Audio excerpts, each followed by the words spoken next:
Hello, this is Steve Ramona, your host for Doing Business with a Servant's Heart.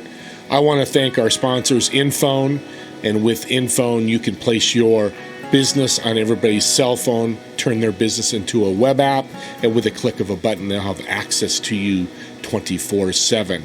And also Pantheon.fm. Have you ever thought about monetizing and taking your podcast to the next level? Well, Pantheon can do that. Let us show you how. Reach out to Steve Ramona, the host, at infone.co/SR1, and I will go over with you how you can make your podcast really stand out. Let's enjoy the show. Thanks again, everybody.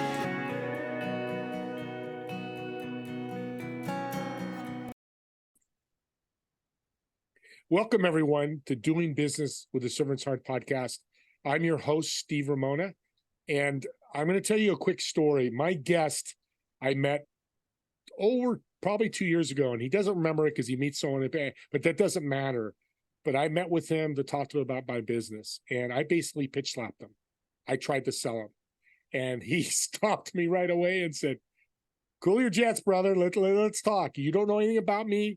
You don't know if I can use your product," and basically made me from a slimy sales guy to today doing business with a servant's heart, because that's all I do now. I don't sell, I bring value, and I serve.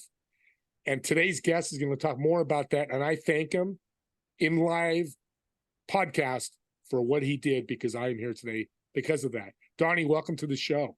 Steve, brother, that's awesome, man. And I do remember you. And now I got to be honest, when I first jumped on here, I'm like, God, this guy knows me. How does he know me? And then once you started telling the story, I do remember that conversation, because you were selling some business card thing or something. Yep. I remember. So That's right. So I remember, dude. But my honor to hang out with you, man. Good to see you come so far. You always hope that when you tell somebody something, that they take it to heart, man. So thank you for showing me that honor of learning from a moment and freaking crushing it from then on. So I respect the hell out of that. No, thank you. And I got to be honest, I was pissed.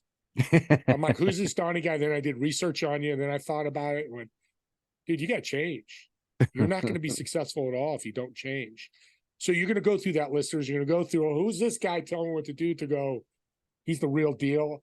It's reality change. So again, I want to thank you. And tell me more why you did that. Let's talk about what you saw and how you handled it.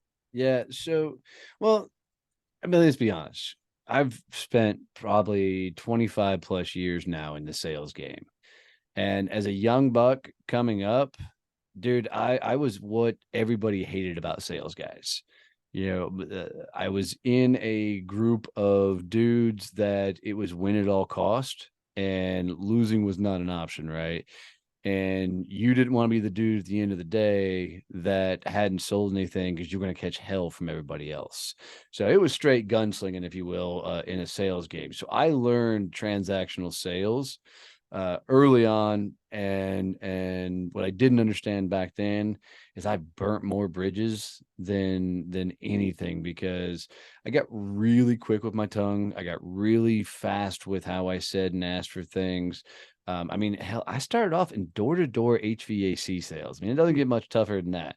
And so going from that to a corporate environment, because I went from that, I was hired out from door-to-door HVAC to go to St. Louis to be part of a franchise sales team, to guys coming right out of college.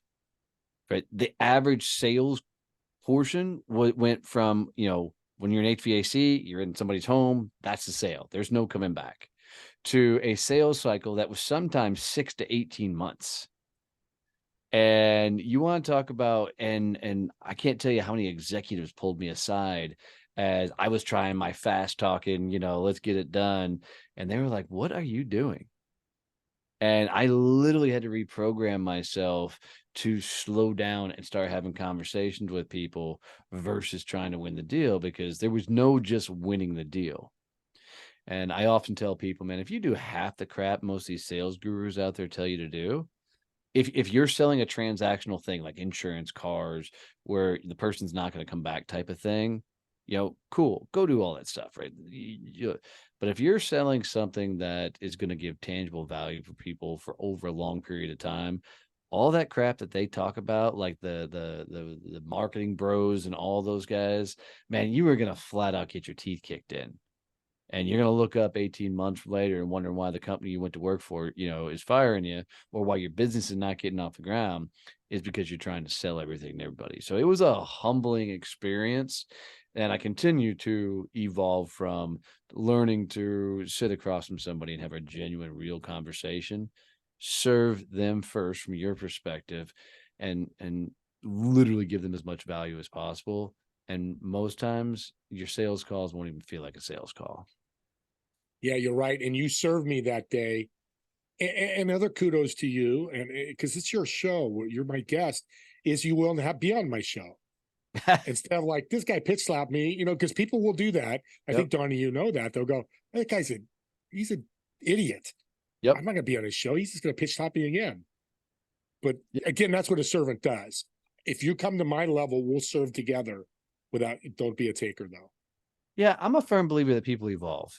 Yeah. I mean, dude, let's be honest. I'm a guy that a lot of people, their first rodeo with me, they're not into it, right? I'm rough around the edges. I am who I am, and I talk very blunt and direct. I usually come with some sort of warning label. And it's always funny to me. People kind of built you up, and you're not near as gnarly or nasty as they'd had you built up. And I think it's funny, because I don't see it. I think I'm like this quiet, nice guy. And of course, I obviously have a bigger personality than that, but I don't recognize it. But I've had a lot of people over the years that have come back and say, dude, you were an ass. You like literally my best friend for 35 years. His mom was the only teacher in high school that could teach me. I had 2 freshman years. The most times I got promoted to the next class because a teacher would look at me and say, I'm promoting or passing you. So there's no chance in hell I get you back next year. Right. And that happened to me a lot. And I remember my second freshman year, I walk into Miss White's freaking math class. And this is high school. She looks at me and goes, oh, hell no, you were not in my class.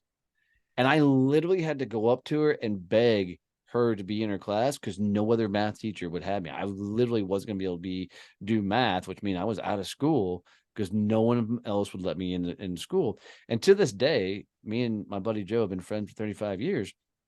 She'll tell everybody when I first met Donnie, he was a jerk. She doesn't cuss. I do all the cussing, right? She goes, he was a jerk. And it was because I was just a cocky little dude. And I think oftentimes people only see that cocky guy, and usually they'll come around every time. So I've learned, can be honest and say I'm not always great at it, but I've learned to hope that somebody's evolved and will give them the benefit of the doubt, especially if a couple years has passed.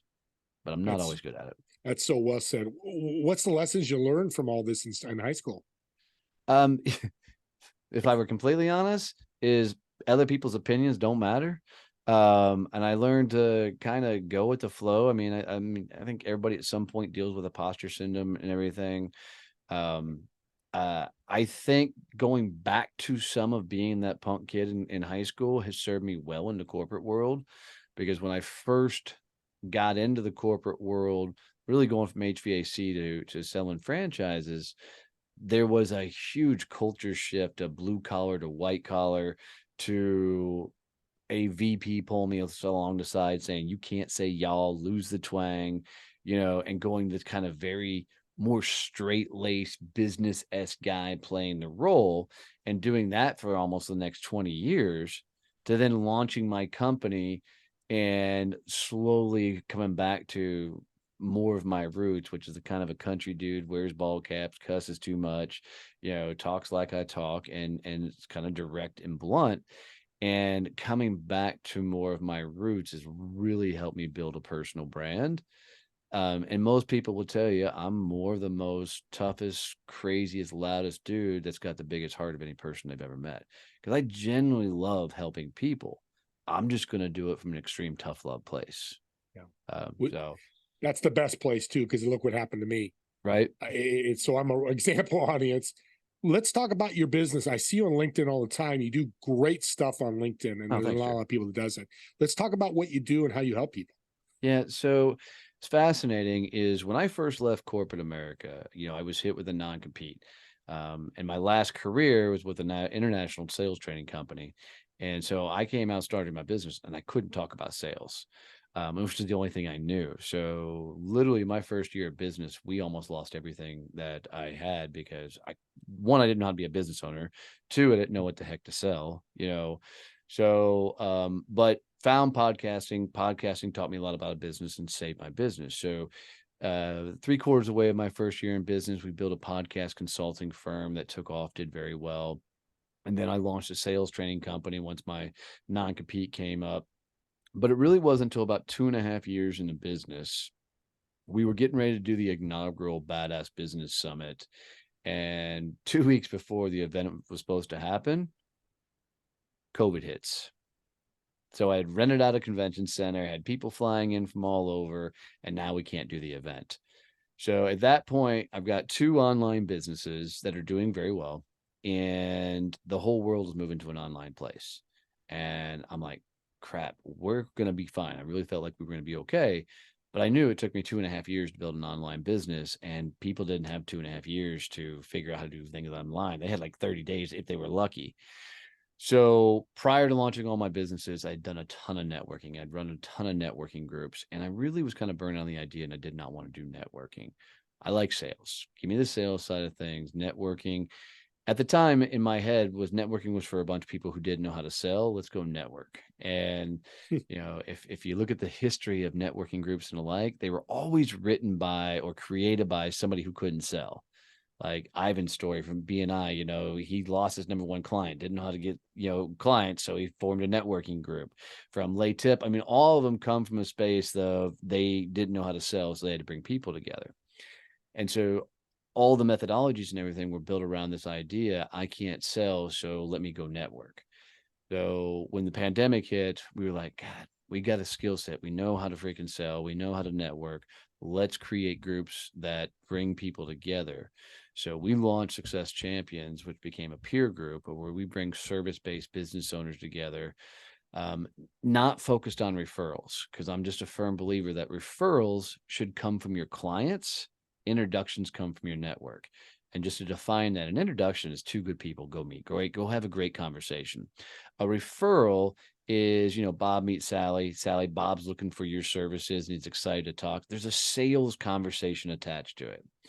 And I think a lot of people go into networking and they're looking for referrals because they don't know how to go out and find their own business.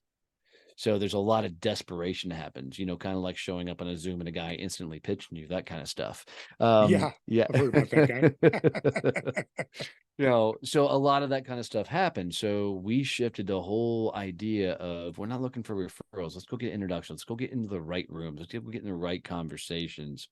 And then we added kind of the peer group element to it, and it took off. So we now have, I think, 25 chapters across the US with, tons of people, or in Canada as well. And we bring these service-based business owners together and we focus on helping them open doors from an introduction standpoint. We teach a lot of business growth, lots of business development through training and the likes. And we're literally shifting a lot of people's perception of what networking is. And then personally, I'm just on a massive mission to help as many people get to freedom through building a business as I possibly can. Because I truly believe there's no tool on the planet greater at helping you meet the dude in the mirror. And by the way, dude is universal. It's guy, girl, I don't care. There's no greater tool on the planet to help the dude in the mirror meet the dude in the mirror than running and building a business. So Yep. and we got a bunch of things that splinter off that, but that's the main business right now. Yeah. We talk in our business about networking because I do networking usually is talking business. We want to do business. Right. Sales. 100%. Yep. Yeah, I love that you agree with that because I've changed. I run 6 networking groups myself, and it's always, hey, meet Tony. Hey, he's a plumber. Hey, meet Jim. He's a realtor. Well, you should be referring business back when they don't. Yeah, or they pitch each other. That's not what this guy's going to do for you. So, right?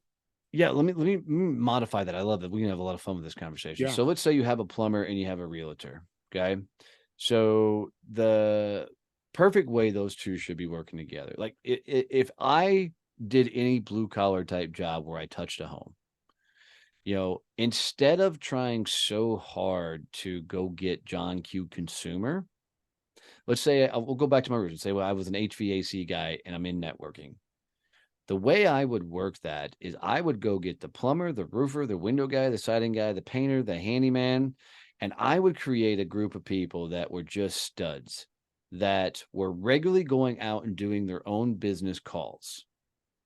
But we would become this elite team. Think of like a military team of just tight people. And what would happen is every house we touched, before we turned over the paperwork, let that homeowner do it, go, hey, do you mind if I walk around your house a little quick? I've got some friends that can help with different various things.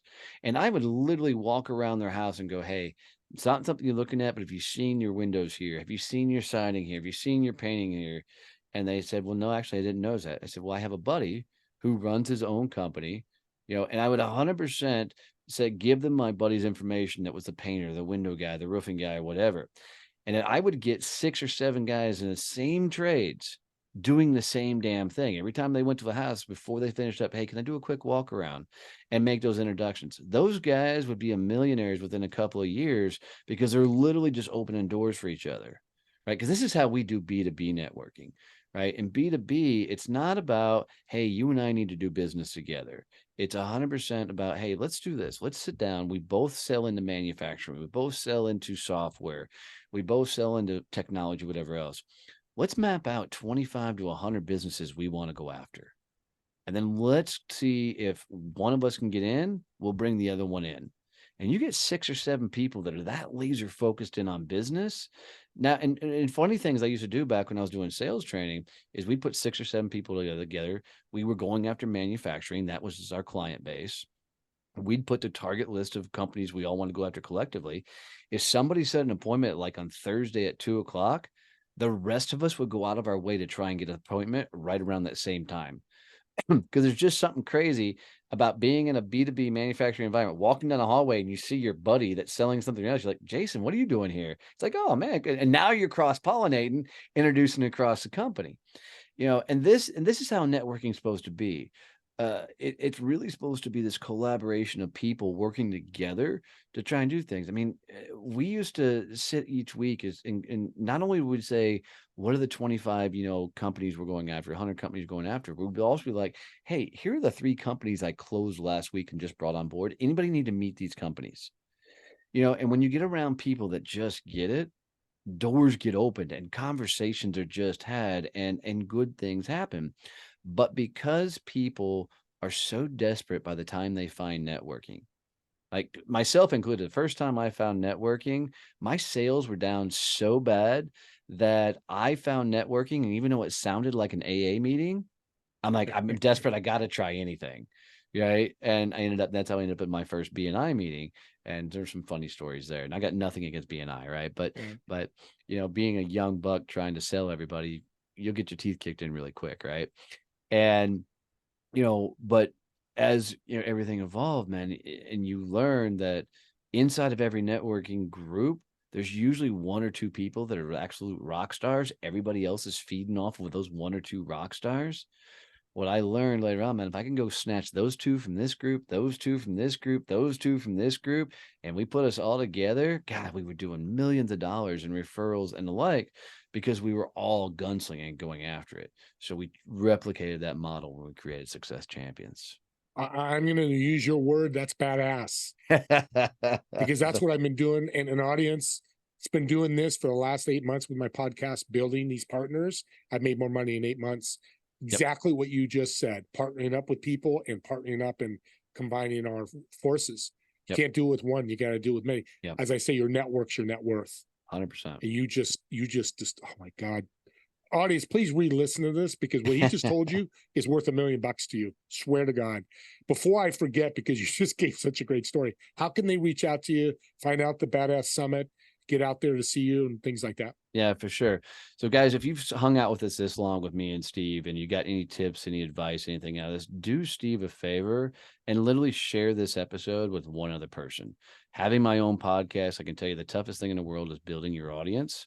So, whether it's this episode or any other episode that he has, share this out with one person. It's like literally giving him a virtual hug, right? And he'll love you for it. If you want to reach out to me, the easiest thing to do is to text the word success to 817-318-6030. So text the word success to 817-318-6030. And I will send you a video that walks through all of our stuff. We'll send you all the information on the summit. We'll send you information on our networking groups. We'll send you a whole bunch of freebies and all my social media, everything. And that's just the fastest and easiest way to get to it. We're not selling anything in there. It's literally, we get the text, we'll ask for your email, and then we'll put you into a sequence that'll say, here's the summit, here's the networking groups, and the like, so you can get all the information. And I'm going to do something too to add to that. The first 3 people that reach out to you, Donnie, I'm going to send them a $20 Amazon gift card. Oh, thanks, because brother. they That's need to huge. meet you. And our relationship has gone full circle, which is fantastic because it's funny. I went from that pitch slapper to doing exactly what you just said, probably because you met me. So that's when doors open. You got to walk through them. Even if it's a bad experience, Yeah. what you can learn, the opportunity could be tremendous. What's one thing that you teach people that they make mistake and do wrong all the time? So here's my philosophy that it's twofold. The first philosophy is you should live life like the odds are in your favor. The second philosophy is you got to understand that life is an experiment. And if life is an experiment, you never actually fail anything. You learned a way that has made it where it didn't work.